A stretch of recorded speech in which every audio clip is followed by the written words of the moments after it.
All right. Hey, it's Mike Holmes here and talking to you about Sunday school teachers and Sunday school lessons and things along that nature. It is a Saturday night, and I wanted to spend some time chatting with you and talking about important things that Sunday school teachers need to know about, need to do, need to kind of have in their mind, have in their heart, a variety of things. Been a couple of weeks since I've been able to get on, and today I'm on the road speaking. I'm here in some undisclosed location deep in a basement in Wyoming, getting ready to fill the pulpit for a local pastor that's out of town.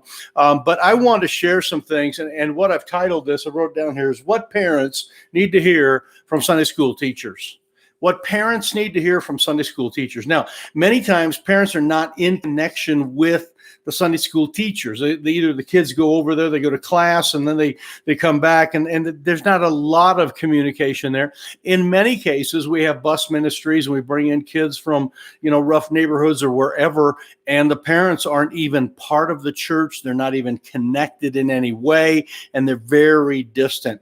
Also, many times there are children that come with their friends, and so the parents kind of are like a level away, and you don't have that connection. Or there's a guardian or a grandparent type of scenario, and there just needs to be kind of some attention paid to that. So if you are a Sunday school teacher and you're teaching children anywhere really from high school on down, and this includes nursery workers too, one of the most important things you can do is have a list of all of your parents and contact information for them, and names and numbers, and some of that be for emergency purposes, obviously, but just so that that little Bobby's mom and dad, what their parents' name are and where they live, and some things along that line. Don't forget, we minister to the whole family. A family comes as a package. They all come together, and we need to be able to minister to them. And if we're going to reach young families, and not just reaching young children, I've spent a lot of my ministry reaching young children. I can tell you about VBSs and camp programs and all sorts of things to bring children in. But one of the things that we really need to focus on is not just bringing children alone, but bringing the entire family together. And so you want to treat them as a package, and that there's a mom and a dad and a sister and a brother and their dog's name and their goldfish name and all those kind of things. There's a lot of things that you need to know, but parents need to hear from you. Now, many times a parent will go home, or a kid will go home, and they'll have like a handout, or they'll have something. Parents will say, "Hey, how was your teen class? How was your middle school class? How was your class?" And the kids go, "Oh, it was fun. We had a good time." And that's kind of about as far as it goes. There needs to be some deeper communication. Now, we hope that there will be deeper spiritual communication. In other words, the parents would say, "Well, tell me a little bit about what you learned," and some of that. That can happen. It doesn't always happen. And we'll talk about how to foster and make that happen, because that's a very important thing to kind of get that stimulation kind of going along that line. But there needs to be this level of communication, and they would just go home and they would just say, "Hey," and they would know the teacher's name, and that's about it. What we advocate, in other words, for reaching young families, if you're going to really reach out to young families, that you as a Sunday school teacher, the teacher, needs to be connected with the mom and dad at a deeper kind of level. Now, you're not their teacher, and they may not even come to your church, but there's just a couple of simple things that you can do. One is just kind of a given, that there's good communication, and that you have talked to them about schedules. We start at this time, we end at this time. We're going to do something on, the 13th of the month, and then the 21st of the month, and, the 37th of the month, whatever. You got, all that schedule-y kind of stuff. You got that taken care of. That there's also like protocols that they understand, where they meet at the church, or they meet at someone's house, or they meet at a park. There just needs to be some good communication. But a couple areas that often are kind of missed. And this is what parents need to hear from you. And if you're going to reach young families and really grab hold of them, they need to hear that you care about the child's character. that you are thinking about their character and that you are developing their character. That would be something that, in other words, you're teaching and training them. You're helping them to have respect. You're helping them to have punctuality. You're helping them. And the parents need to know that you are not just teaching, the ABCs of this particular religion or thought or doctrine or book of the Bible. And those are good. I mean, we got to teach all that. And it's good for them to know that. But also that they would know that you care about the moral development of that child. And when you fall into a position where you are caring for the moral development of a child, the parent then turns you into not just a teacher, okay?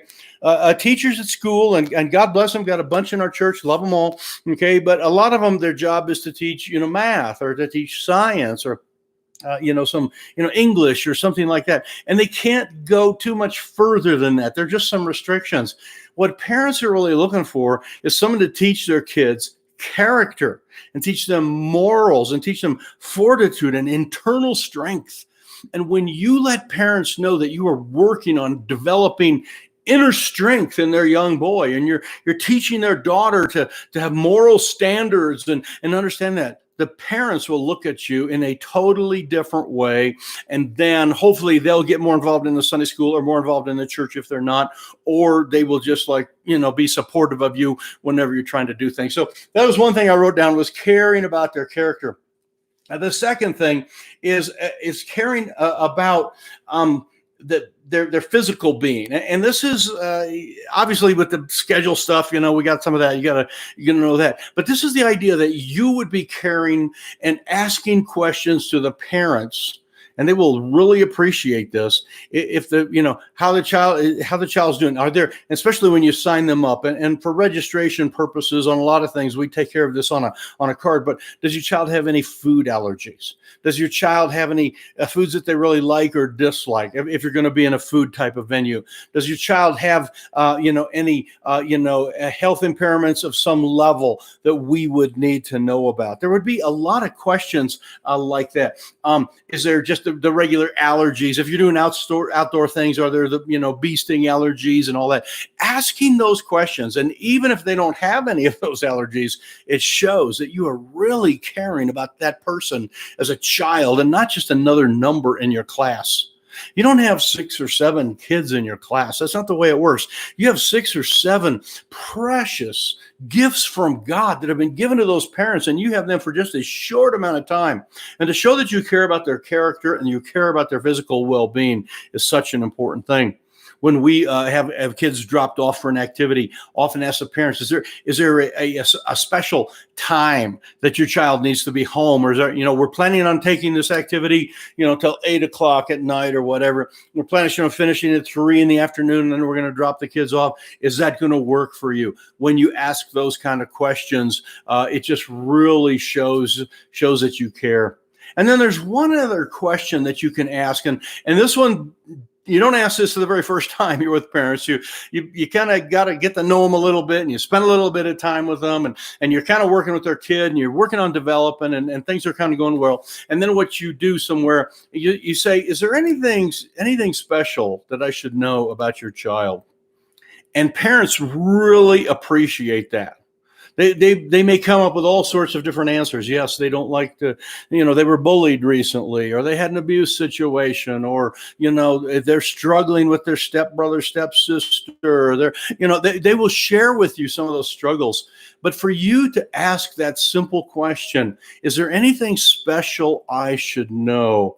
That is such a powerful, powerful question. And then the parents will start to open up there. And when you start to get the parents and the kids and you together in this kind of triangle bond, it starts to bond together. And then your church will truly be reaching young families and touching those lives. Now, all of that is some real simple stuff. And obviously, just communication and the regular stuff of start and stop and what we're doing, what the expectations are, those are good. But I'd like for you to deepen your questions, deepen your contact, deepen your resolve with these parents, to let them know that you care about their character and that you are developing them.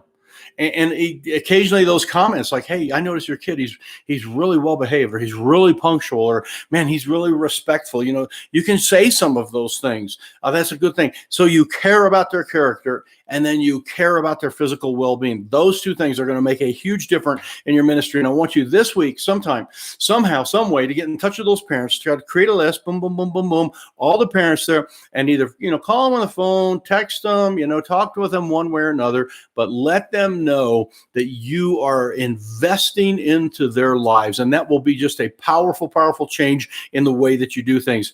I often say we do not teach kids for 30 minutes. We teach kids for 30 years.